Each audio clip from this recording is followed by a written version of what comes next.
जय हिंद। हम करेंगे नवंबर 8 का revision. Let's start. Recently, with which international bank has the central government signed a loan agreement of $200 million for water supply improvement in Uttarakhand? तो ये है ASEAN development bank. ये bank बनाया ही गया पॉवर्टी एलिवेशन और इंफ्रास्ट्रक्चर डेवलपमेंट के लिए। The European Investment Bank is co-financing this project.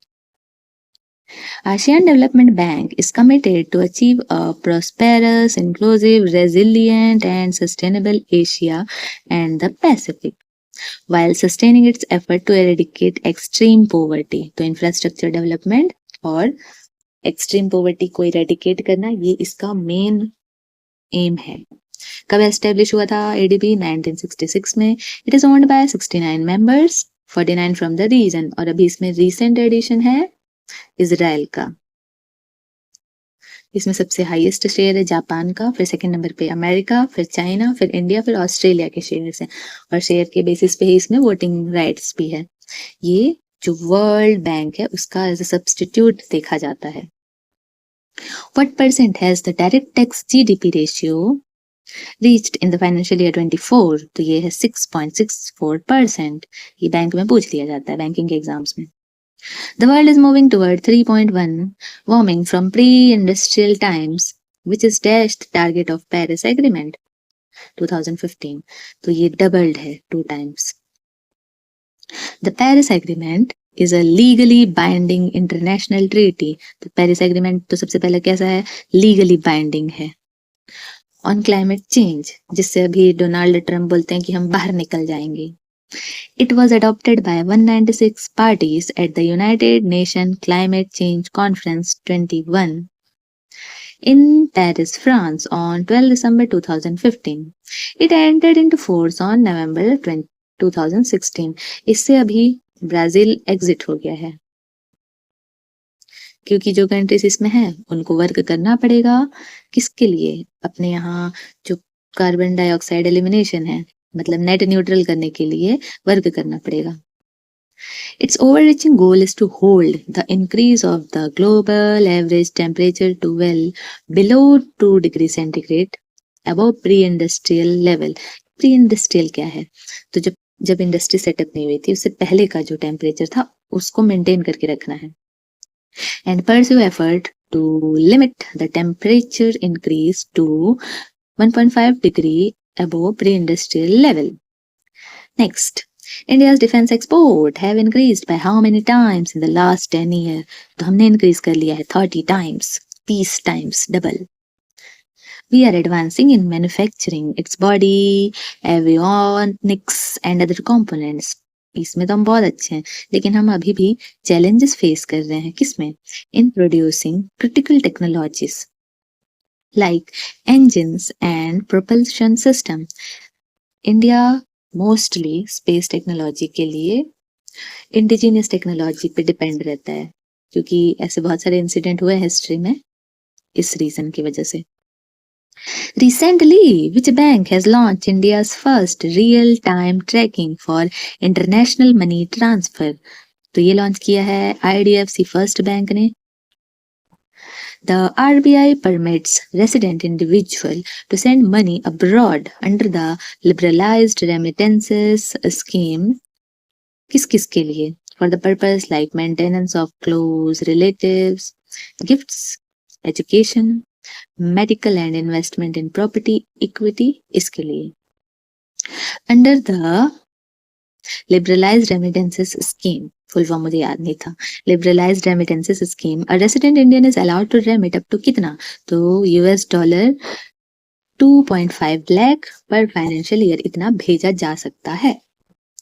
To promote the agriculture sector, the Union Cabinet has approved infusing working capital of how many rupees into FCI?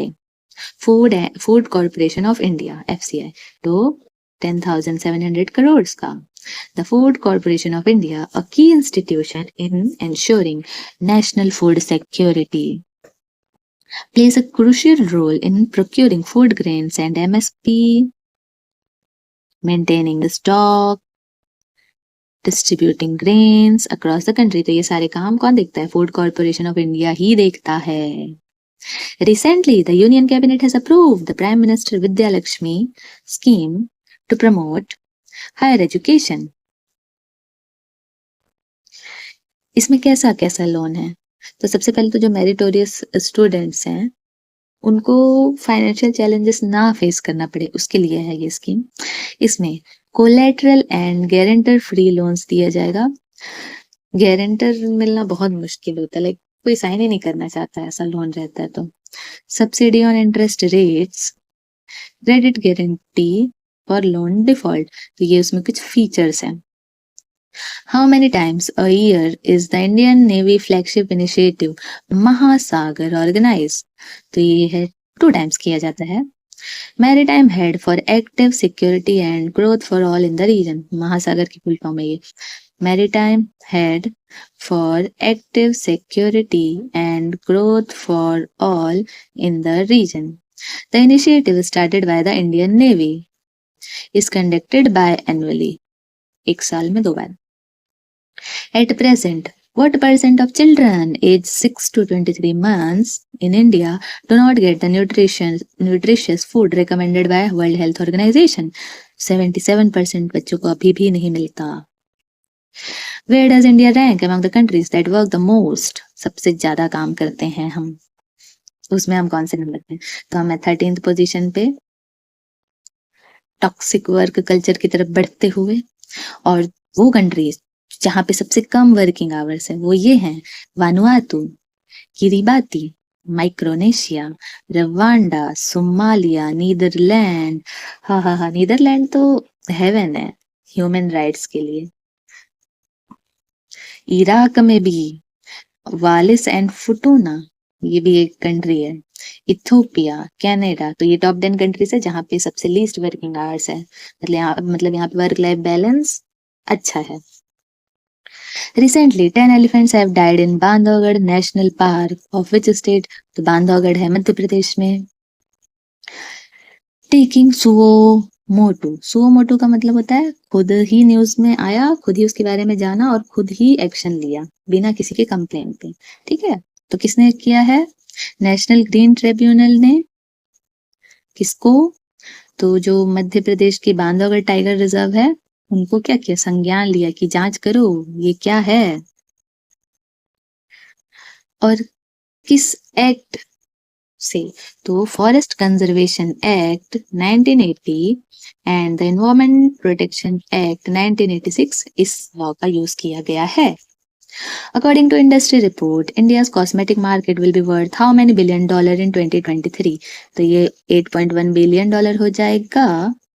Which state has the highest share in direct tax revenue in the fiscal year 23-24? तो कौन से state का ज्यादा share है? महाराष्ट्र का। So with this we are done. Thank you.